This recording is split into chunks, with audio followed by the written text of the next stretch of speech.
দেখলাম আপনারা CA form fill up করাচ্ছেন। কেন কেন আপনারা এটা করছেন? আপনারা তো বলেইছিলেন মতুয়া কার্ড করলে আমাদের নাগরিকত্ব দেওয়া যাবে। আমাদের প্রশ্ন এখানে আপনারা কেন বর্ডার পাহারা দিতে পারছেন না?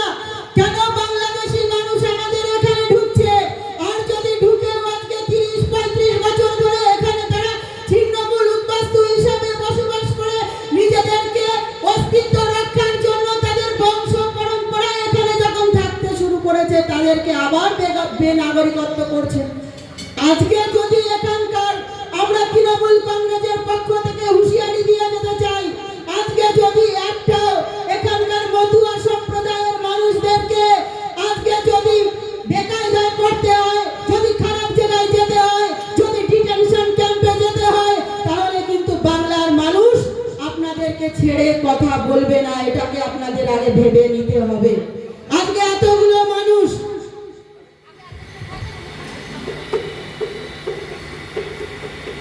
আজকে এখানে আমাদের যে এই যে জায়গাটা আমাদের বারে বারে বলছেন যে আজকে যে আমরা মা মমতা বালা ঠাকুরের নেতৃত্বে আমরা এখানে যে অনশনে বসেছি, এটা আমাদের কাছে, আমাদের উদ্বাস্তু সম্প্রদায়ের মানুষের কাছে এটা আমাদের কাছে গর্বের এবং এটা আমাদের কাছে একটা চ্যালেঞ্জের।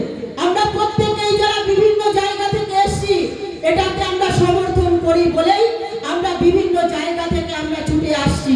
আমরা আবারও আমাদের জায়গায় গিয়ে আমাদের যারা মতুয়া ভাইয়েরা আছে, মতুয়া সম্প্রদায়ের মানুষরা আছে, তাদেরকেও আমরা এখানে আসতে সাহায্য করব। তারা যেন এখানে আসে, যারা এই আমরণ অনশন করছেন তাদের পাশে থাকবেন। তারাও আমাদের বার্তা দিয়েছেন বলেই তাদের প্রতিনিধি হিসাবে আজকে আমরা এখানে এসে উপস্থিত হয়েছি।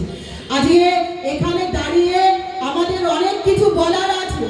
আজকে যে মানুষগুলোকে আপনারা বেনাগরিকত্ব করতে চাইছেন, আপনারা বেনাগরিকত্ব বলছেন, আমাদের দুটো প্রশ্ন আছে। আপনাদের কিছুদিন আগে এখানে লোকসভা নির্বাচন হয়েছে, আজকে লোকসভার সেখানে এমপি নির্বাচন হয়েছে।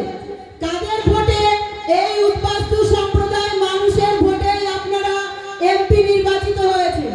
আজকে এমএলএরা আছে এখানে বিজেপি, তারাও কিন্তু এদের নেতৃত্বে এখানে আজকে বিভিন্ন জায়গায় এই উদ্বাস্তু সম্প্রদায়ের মানুষের ভোটেই তারা আজকে সেই এমএলএ সিটে রয়েছে। আপনাদেরকে আগে যদি মতুয়ারা অবৈধ হয়, যারা ওপার বাংলা থেকে এপার বাংলায় এসে যারা অবৈধ তাদের বলছেন, আগে তাহলে যারা এখানে এমএলএ এমপিরা আছেন তাদেরকে আগে তারা আগে এখান থেকে এই পদ থেকে তারা আগে বাইরে যাও।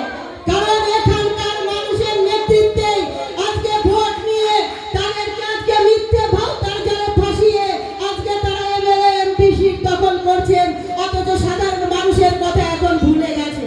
আজকে বিভিন্নভাবে আমরা দেখছি ঠাকুর বাড়িকে এই বিজেপি সরকার আজকে ঠাকুর বাড়িকে বিচ্ছিন্ন করে দিয়েছে। আমাদের কাছে আজকে প্রশ্ন, আজকে বিভিন্নভাবে মানুষকে এই যে অপপ্রচার করে আমরা ছিন্নমূল উদ্বাস্তু যারা এখানে আছি তাদেরকে এই বিপদের মুখে ফেলে তারাও কিন্তু ভালো থাকতে পারবে না। এরপর মানুষ তাদের গ্রহণ করবে, তো তাদেরকে ভেবে নিতে হবে। এরা যে আমাদের কেন্দ্রীয় আমাদের যে মোদী সরকার আছে, যার কথা শুনে বাংলায় এরা বাংলার মানুষ হয়ে বাংলাকে বঞ্চনা করছে, আজকে তাকে গিয়ে আগে বলুক যে সেও এখানকার, আমরা যদি এখানকার বেনাগরিকত্ব আমরা যদি হই তাহলে তারাও আমাদের ভোটে, আমাদের বৈধ ভোটে তারা আজকে সেখানে সেই সরকার চালাচ্ছে, তাদেরকেও আগে অবৈধ বলা হোক। এই বলে যারা এখানে আছেন, যারা আমরা বলছি যারা মতুয়া সম্প্রদায়ের মানুষ আছেন, যারা আমাদের জন্য 21 জন আমরণ অনশনে বসেছেন, তাদের পাশে আপনারা থাকবেন এবং এখানকার সমস্ত সময় এখানকার আশেপাশের যারা মানুষ আছে আমরাও এখান থেকে ফিরে গিয়ে আমাদের ব্লকের, আমাদের আশেপাশের ব্লকের তাদেরকেও আমরা জানাবো এখানে এই যে আমাদের যে কাকারা এখানে অনশনে বসেছেন তাদের এখানে যেন কাতারে কাতারে মানুষ আসে এবং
যাতে যারা মতুয়া সম্প্রদায়ের মানুষ আমরা কোনো রকম যাতে আমাদের ভুল কোনো কিছু আমরা না করি, ভুল পথে পা না দিই। আমাদের সঙ্গে যারা অনশনে বসেছেন, আমাদের সঙ্গে মাননীয় মুখ্যমন্ত্রী মমতা বন্দ্যোপাধ্যায় আছেন, অভিষেক বন্দ্যোপাধ্যায় আছেন।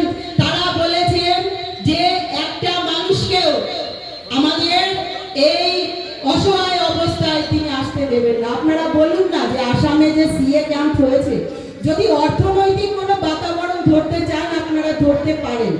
সেখানে কি হয়েছে, যে মানুষগুলো 30 বছর 40 বছর ধরে একটা জায়গায় বসবাস করে আসছে,